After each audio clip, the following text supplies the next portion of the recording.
Start. भाइयों, हम तो स्वतंत्र भारत के हैं। हमें स्वतंत्रता मिले लगभग 55 वर्ष हो गए। जिस स्वतंत्रता के लिए भारत के हिंदू और मुसलमानों ने गदर का झंडा उठाया था और अपना खून बहाया था, जिसके लिए देश आग और तूफान से होकर गुजरा और घोर यातनाएं सहीं और कुर्बानियां की, वह स्वतंत्रता मिली। अंग्रेज़ों के शासन से हमें छुटकारा मिला। अंग्रेज लोग भी हमारे देश से चले गए, लेकिन दुख की बात यह है कि अंग्रेजी भाषा का जो मोह है, बोलबाला है, वह दिन ब दिन बढ़ता जा रहा है। इसका अंत कब तक होगा, भगवान ही जाने। क्या हमारे लिए स्वतंत्र भारत के लिए एक भाषा नहीं है? हमारे देश में जितनी भाषाएं हैं, वे सब क्या समृद्ध नहीं हैं, कमज़ोर हैं? यही प्रश्न सबके मन में उठता है, क्योंकि समय समय पर लोक सभा में हमारे भारत में जन्मे नेतागण बोलते हैं कि अंग्रेजी हमारी संपर्क भाषा रहेगी। ये लोग हमारे पूज्य महात्मा जी के लक्ष्य को भूल गए। अपने स्वार्थ भाव के कारण भारत के गौरव की गिरवी रखते आ रहे हैं। राष्ट्रपिता गांधी जी ने जिस हिंदी को देश की एकता को बनाए रखने के लिए, राष्ट्रभाषा बनाने के लिए, सारे भारत को एक सूत्र में बांधने के लिए उपयुक्त माना, उस दिन हिंदी भाषा की अवहेलना जब जब हो रही है, तब हम सब भारतीयों को भारतेंदु का ध्यान आता है। निस्संदेह विदेशी भाषा हृदय की सूल है। 1965 में हिंदी को पूरी तरह से राष्ट्रभाषा बन जाना था, परंतु वह नहीं बनी। राजभाषा के संदर्भ में गठित खेर आयोग 1955 और पंत समिति के अनुसार 1963 में बनाए गए राजभाषा अधिनियम में यह व्यवस्था दी गई कि अंग्रेजी 1965 के बाद भी राजभाषा रहेगी। 1965 में इसमें यह संशोधन किया गया कि अंग्रेजी तब तक कामकाज की भाषा रहेगी जब तक हिंदी राजभाषा योग्य नहीं बन जाए।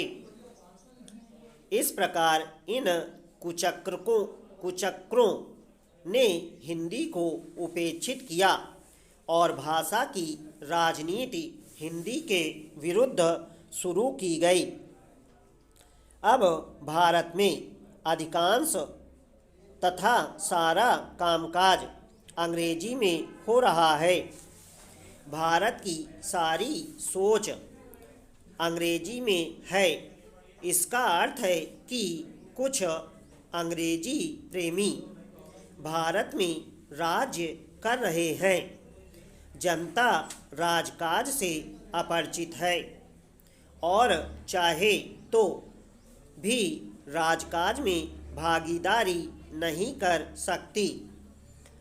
अंग्रेजी तो प्रभुता की भाषा है। शासन की राजरानी अंग्रेजी है। महोदय, ज्ञान या विज्ञान किसी भाषा पर निर्भर नहीं। चोट लगने से हर व्यक्ति को पीड़ा होती है, चाहे वह साक्षर हो या निरक्षर, या फिर वह अंग्रेजी भाषा जानता हो या रूसी। हंसना या रोना किसी भाषा में नहीं होता। ये अनुभव की अनुभूति की वस्तुएं हैं। भाषा की आवश्यकता संवाद की संप्रेषण की आवश्यकता से उत्पन्न होती है।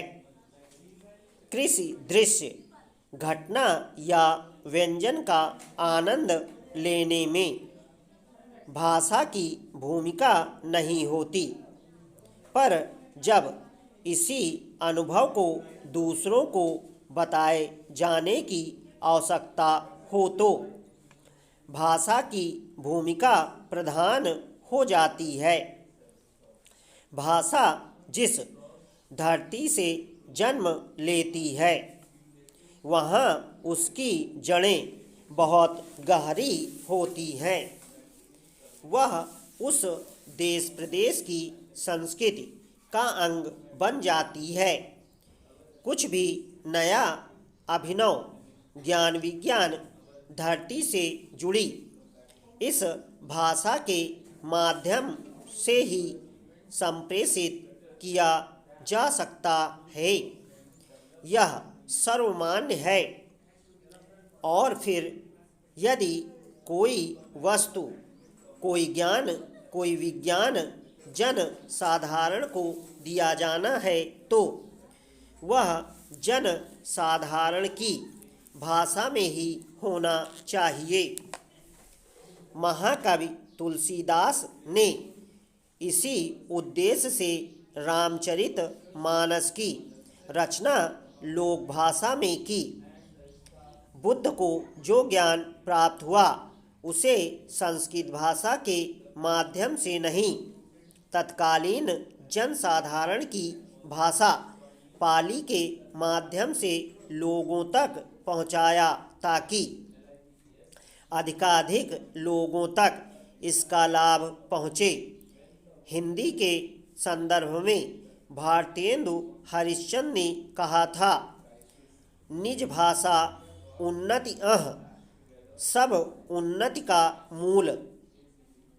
हिंदी हमारे देश की जनसाधारण की भाषा है, जो यहीं जन्मी, यहीं पनपी। यह बहुसंख्यकों की भाषा है। यह राजभाषा भी है।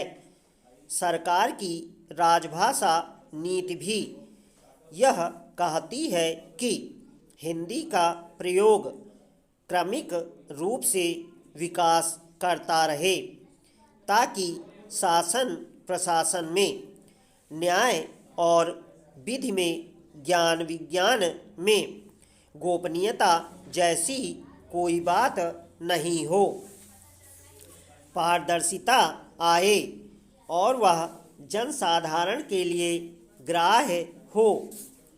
प्रौद्योगिकी शिक्षण के क्षेत्र में देश का अग्रणी संस्थान होने के नाते हम पर यह दायित्व है कि हम प्रौद्योगिकी के विस्तार को, ज्ञान विज्ञान को जनसाधारण तक जनभाषा में ही पहुँचाएं और साथ ही सरकार की राजभाषा नीति के कार्यान्वयन में भी योगदान करें। इसी उद्देश्य से हम अपनी हिंदी विज्ञान पत्रिका जिज्ञासा द्वारा विद्वान लेखकों के हिंदी में मूल रूप से लिखे लेख आप तक पहुंचाते रहे हैं। इसी चेष्टा की एक कड़ी थी गत वर्ष संस्थान में केंद्रीय सचिवालय हिंदी परिषद के सहयोग से आयोजित हिंदी गोष्ठी।